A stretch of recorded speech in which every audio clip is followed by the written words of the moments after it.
to be alive right now, okay? You're here because your mom and your dad had sex, conceived you. You don't have a memory of that. You didn't see that, but you know that happened, okay? And your parents are here because their parents did the same thing.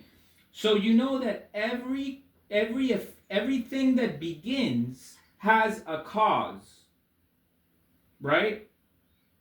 Everything that begins has a cause.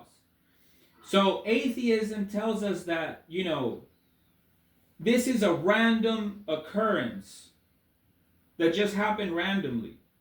Is it though? Is it? Okay, they think that, lightning hit a puddle of mud and out came an amoeba. But if you actually investigate uh, origin of life research, origin of life research shows us that there is a lot science can't understand. I'll give you one example. Every single form inorganic matter, metal and inorganic minerals don't self-organize into life. They just don't do that.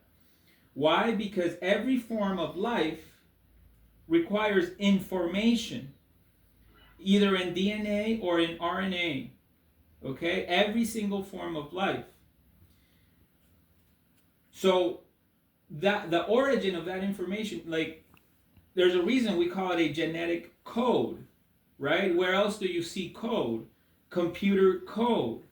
Computer code doesn't write itself. There's a programmer that writes it. There's an intelligence that creates information. It creates a specific functional information with a purpose. Okay?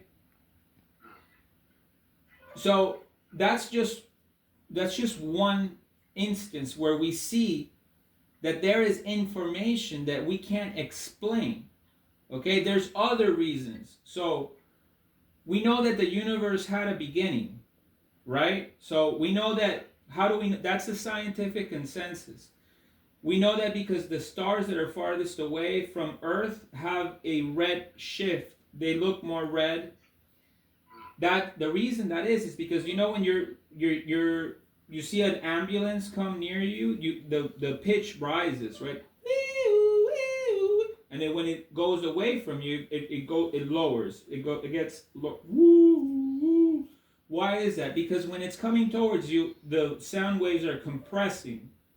They're increasing in frequency. And when it's getting away from you, the sound waves are expanding. They're expanding from you, and then the frequency decreases. The same thing happens with light. If the light was coming towards us, it would be blue shifted. But since it's getting away from us, it's red shifted. The universe is expanding. This is the scientific consensus. If we reverse the arrow of time, the universe was shrinking, and eventually it leads to a singularity. Okay? So, that means all of space and matter was in an infinitely small, you can't even call it space. Okay? It's basically nothing. And out of nothing came everything. Exactly. And that's a contradiction. Because nothing is nothing. And nothing can do no thing. If you think that in nothing is everything, you're doing violence to your intellect. So when we think this is all a random occurrence, we're doing incredible violence to our intellect, because it follows absolutely no reason or logic. So we can't expect to have good mental health if we are thinking and feeling and acting like that. Also, when you look at all the matter in the universe and you look at our planet, you look at the initial conditions of the universe, You look at all the matter in the universe. If it were to expand in a uniform way, everything would have turned into gas clouds. But it expanded with tiny variations that allowed for gas clusters to become stars and planets and form the universe we have and the life permitting properties that we have. The laws, the fundamental laws of physics, the electromagnetic force, gravity, the nuclear forces, if they were a little bit different, it would not allow for complex life, complex chemistry. So everything feels finely tuned for life and purposeful for life. So to say that that is random makes no sense. Okay? Yeah, exactly. Yeah. We And have even though like in Buddhism, right, there's something called karma. Like everything that happens, like they're carried by a lot of like unseen like karma, unseen cause, right? And then you have a result, right? Cause and the result. There are mm-hmm, a lot of cause, right, for you to let's say a bowl of rice, right? The farmer has to plant the seed. The seed exactly. has to grow, right? And the Everything sea has to have has a cause. air and water and Yeah, exactly.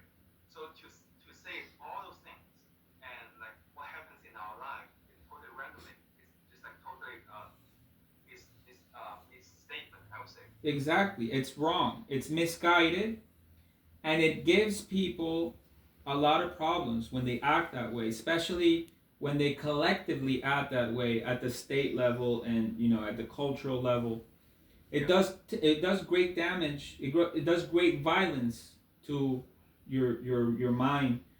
We additionally we have evidence for life after death.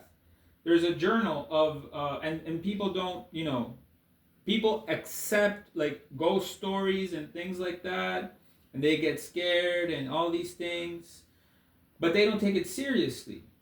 yeah, The New York Academy of Medicine released a joint statement saying that they have consistent evidence of the continuation of consciousness after death.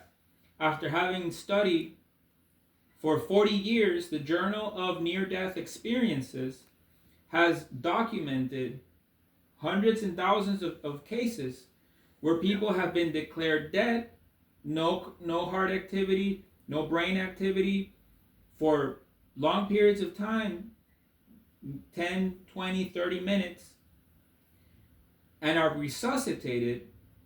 And the people that are resuscitated explain that they had sense perception. They saw things yeah, where people were in the room, conversations that were had, etc., that aren't they can't be explained by normal medicine. Okay, they yeah, even see and perceive things in other places. They know of things of other people that have died, and they have different types of experience of these things. So the continuation of the soul after bodily death is something that we can't say that we don't have evidence of. We do have evidence of, but this is not part of the normal conversation that we have as a society. yeah, There's a lot of other things to talk about. You mentioned Buddhism.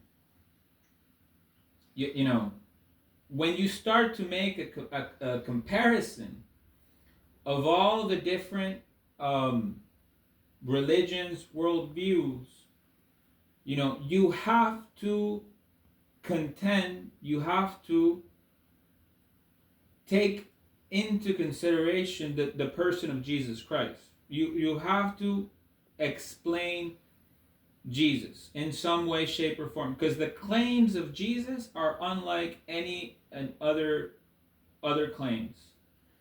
The evidence for the historicity of Jesus, that he actually lived and was crucified, that comes from a lot of different sources, from Jewish sources that were that were against him, Roman sources that were against him. So it's not like the Christians made up this story. This is a historical figure. Okay? The claims of Jesus are unlike any other claim.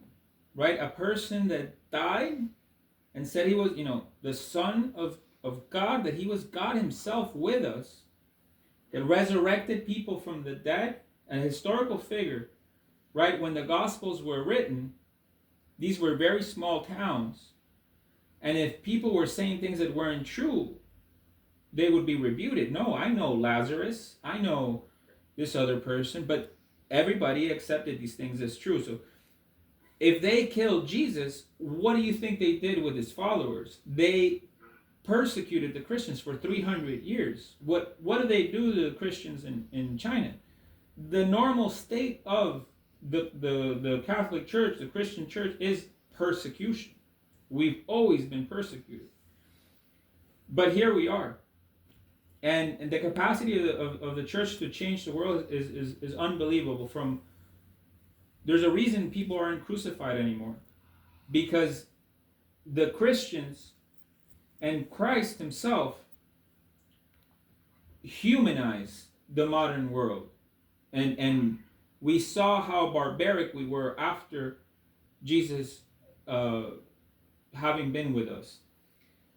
So a lot of the things that were learned, in the hundreds of years, thousands of years after Jesus, have been lost.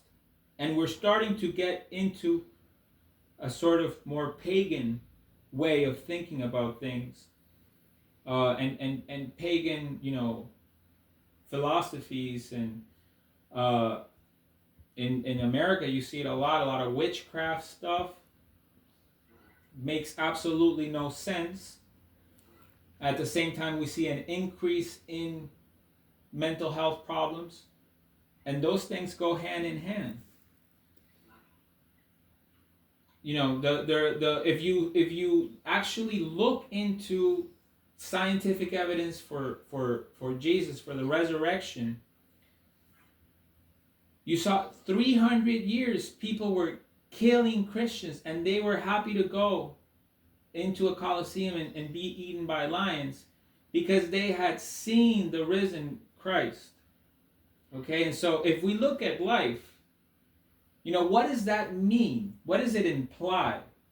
On the one hand, we have atheism, and it's just get rich or die trying. Do what you can to get rich and consume more than you did yesterday. Or we have this idea where we're pilgrims on earth, and we're seeking to enter into heaven, the kingdom of God. And the way we do that is by acting the best way we can, by loving God and loving our neighbor as ourselves, and living a life of virtue, doing the right thing regardless if I make money or not, if I'm popular or not, but doing the right thing, the virtuous thing. And at the end of my life, death can be a glorious thing where I enter into heaven. These are two competing worldviews.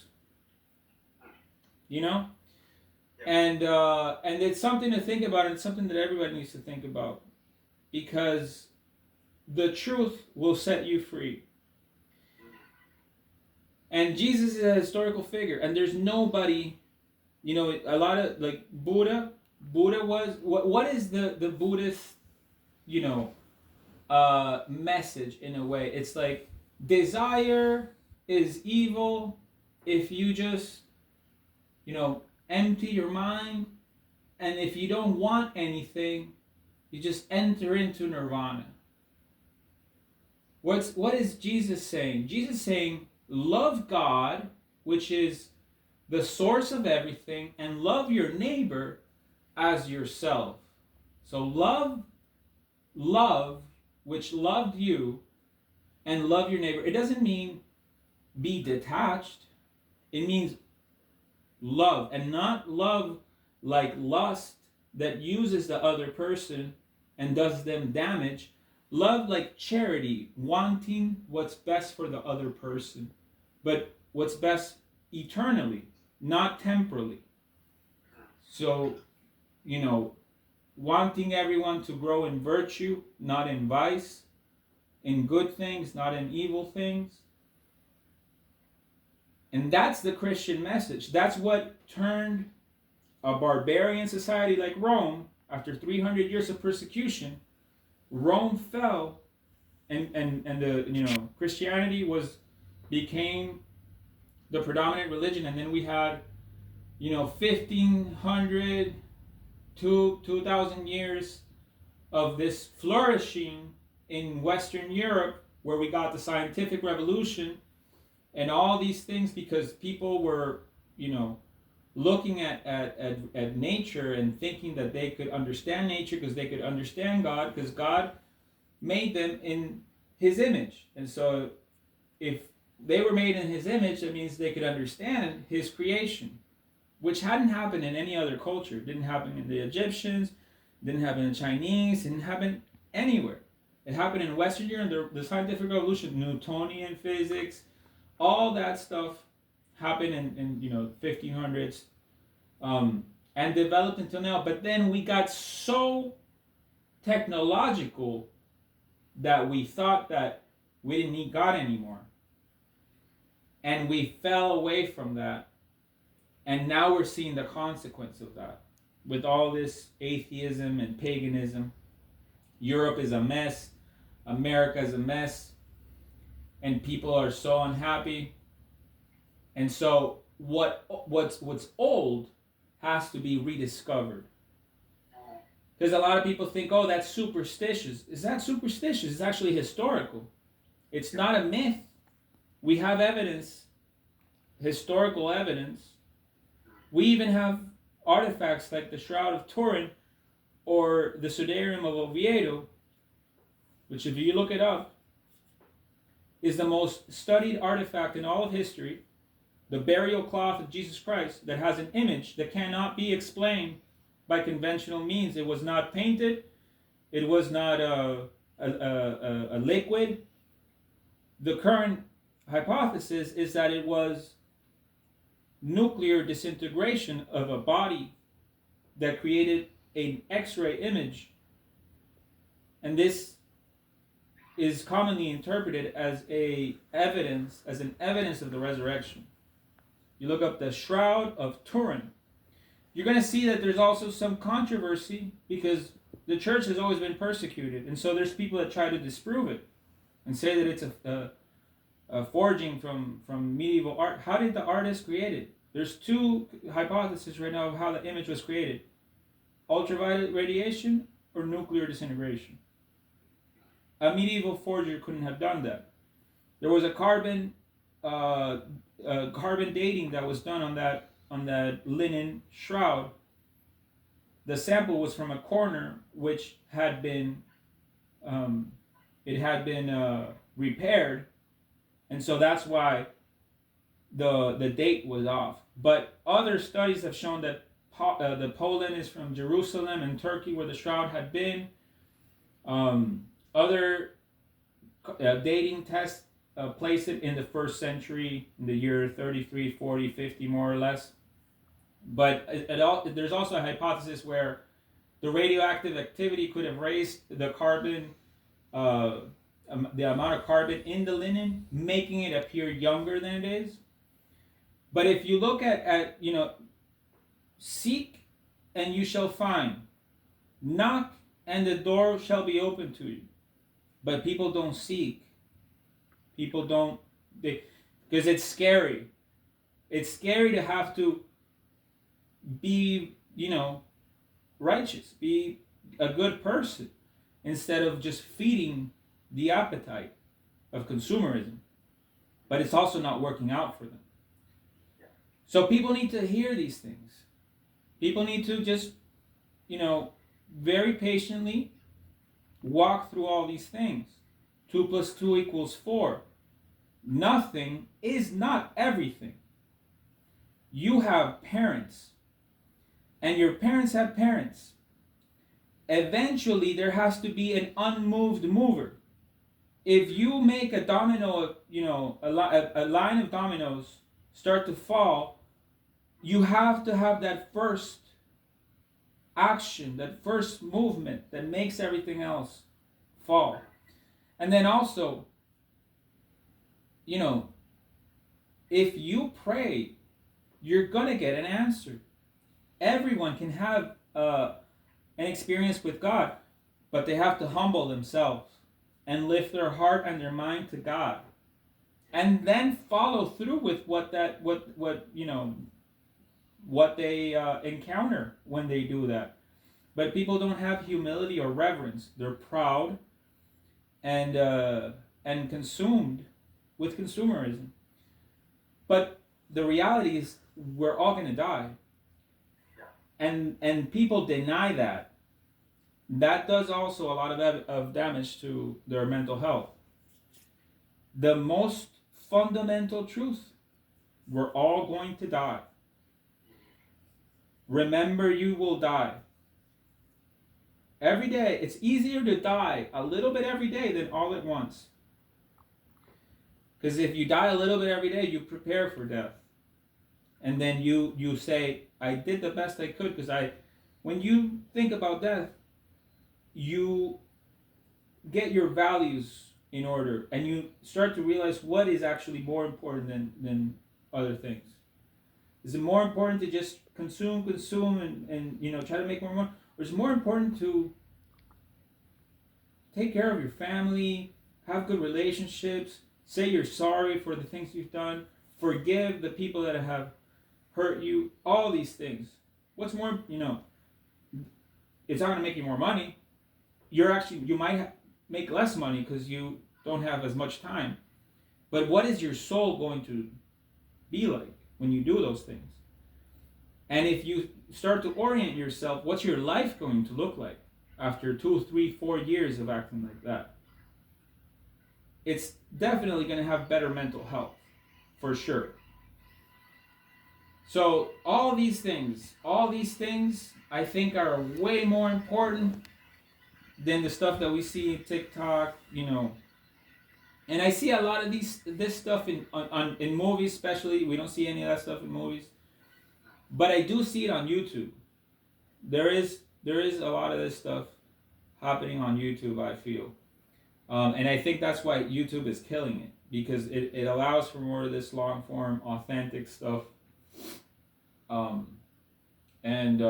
People need to hear it, but people also, a lot of people don't have the patience to look into the deeper stuff. So it needs to be presented in a more sexier way, more appealing way. And that's cool also. That's what we do. We can make it, exciting and enticing, I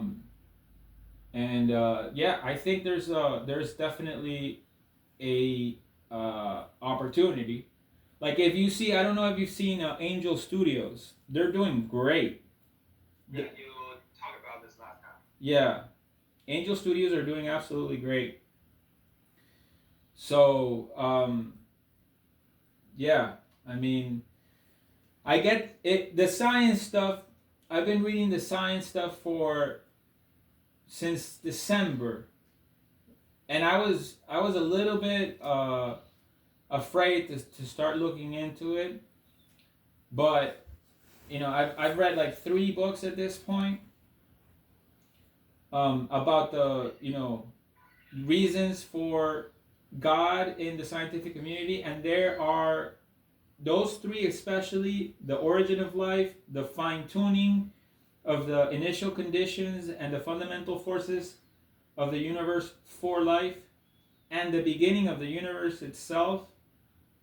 Those 3 are unbelievable, unbelievably like well researched and explained and documented reasons for